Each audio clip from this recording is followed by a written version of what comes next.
To anybody who's a Star Trek fan, or at least a Star Trek fan based on those movies that J.J. Abrams directed slash produced, we are not going to get a Chapter 4. This is coming from Variety, where it was confirmed that Star Trek 4 is just not happening. Paramount has decided to pull the plug on any development, especially when it comes to the cast that had Chris Pine, Zachary Quinto, and Zoe Saldana. Two things I'm going to be honest about. Thing one, this is my only exposure to Star Trek. I haven't seen anything from the original series. I haven't seen the movies, like the first 10 movies that came out before the Abrams produced movies. I've never seen any of the shows that have come out Next Generation. This is my only exposure to Star Trek.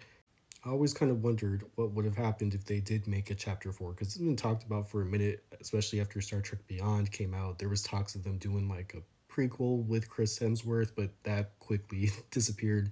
And there's been talks about a fourth with the entire cast from that series coming back, but no, that just never happened and it never will. But the second thing I'm going to be honest about is, let's be real, these movies didn't exactly break the bank. They weren't super huge financial successes. And I'm not saying that to say, like, oh, that means the movies are bad. Like, no, the movies, to me at least, were a really well made trilogy. It is just a thing where, hey, as the world keeps turning, something like this isn't going to really make money. I don't really hear too many people say, you know what I would like? I would like a Star Trek 4 with that crew from the late 2000s, early 2010s. Like, I'd never hear that. Kind of similar to how I didn't really hear too much people talk about Tron Ares or wanting a third Tron movie. And we see what happens when a movie comes out and it doesn't make any money. So I'm not saying that has anything to do with it. I'm just saying that if a franchise is not going to really break the bank, or if there's not really a huge high demand, then they probably shouldn't make it. So I'm interested what they decide to do moving forward.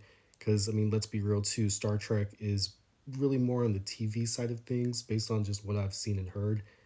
Movies have always been kind of like an additional thing. So if they decide to continue on making a movie based on one of the shows, or granted, they just reboot the entire thing, I would be curious what they decide to do. So to anybody who's a Trekkie out there, live long and prosper. But at the same time, what are your thoughts on this? I'm very curious to know of any opinions y'all have on this, if you are a Trekkie or just somebody who casually watched the Abrams trilogy like I did. Whatever you think, just let me know in the comments. Let's discuss. And as always, just let me know.